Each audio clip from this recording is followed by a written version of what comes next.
Before our session ends, Kotoha, Kevin, Polly, and Clara, what advice would you like to give to school leaders and educators today? Let's start with Kotoha, student's voice. Yes, so from a student perspective that has actually just yesterday received her IB diploma, yay! Wow, congratulations. Thank you. So I was really nodding in, agreement with everything that Kevin just said about the IB.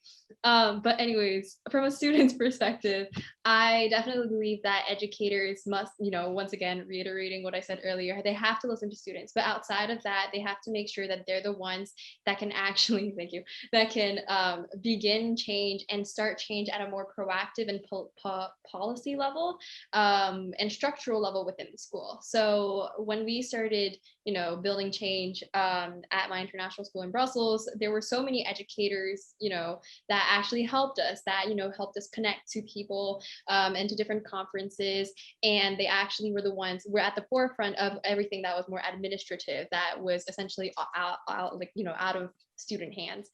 So I'm really appreciative towards these educators, and I just feel like there just should be more educators that can be them in different regions, in different international schools. So they have to be the ones that can take a more proactive approach within the administration and within the more policy level of the school. And they also have to listen to the students as well. Thank you for that advice, Kotoha. How about you, Clara? What advice can you give to school leaders and educators today? Um, well, I think going off what Kotoha said again, enforcing that, students, they're the ones you're serving and they're the ones you need to empower and listen to. And I think the way that schools function, they need to give students that space. There are student councils and things where students can share their voices, but I think it needs to be made more clear that students are able to actually have an impact on policy changes within the school and make students feel like they do have that power. Because I remember as a student, I saw injustices in the school. So like my parents are teachers, so I knew that the local teachers were paid a lot less, that local teachers who had sometimes better degrees than classroom teachers were only assistants, things like that. But I didn't feel like if I was going to go up to the director and say something, that it would necessarily have an impact. And I probably could have had an impact if I, got a group of my friends together and we went and said something.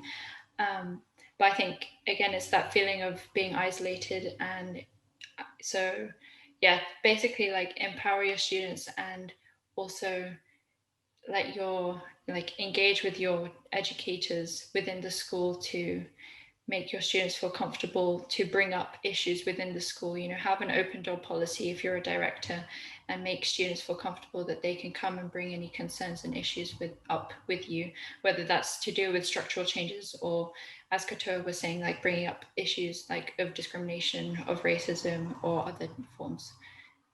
Yeah. Thank you very much, Clara. How about you, Polly? What advice would you like to give to school leaders and educators today? I'm going to summarize it in one line. I'm going to say, be critical of what is in place already. Think about the assumptions you make and be proactive in making things better. Thank you very much for that summary, Polly. How about Kevin, from an educator's point of view?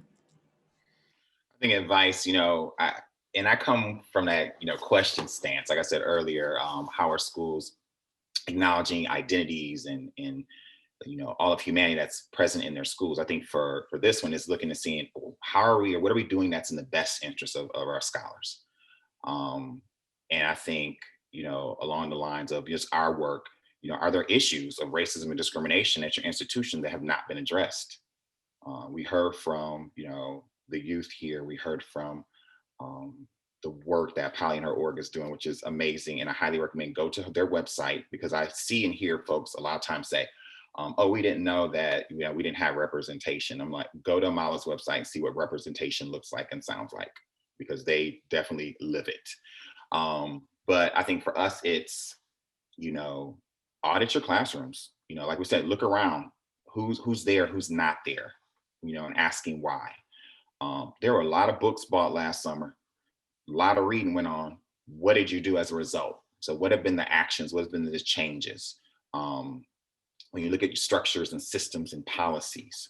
And our biggest thing is when you hear or see racism, do something. And we've always said, if you don't feel comfortable, bring it to us, bring it to ALOC.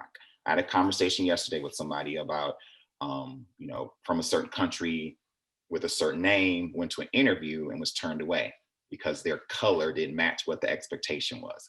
This stuff is still going on. So again, it is, what are we going to do? What action are you going to take? And we, like we said, like Claire was saying, we invite folks to come to our ALOC community vision sessions.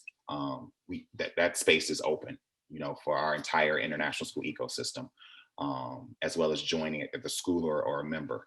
But the big thing with, and I've said this in another panel with leaders, is leaders have to lead. And if you're not comfortable, I know there was that quote about, if you want to make people happy, go sell ice cream. If you're not comfortable getting uncomfortable as a leader, that's an issue. If you want to shy away from talks and conversations, that's an issue. But please always note that if I hear 9 and 10-year-olds talking about these topics, when it comes to race, racism and discrimination, white supremacy, come on now, you already know middle school and high school are talking about these topics. So I think that's the big part. It takes the adults to really lean on and listen to and follow the lead of youth organizations such as Reset and Otis.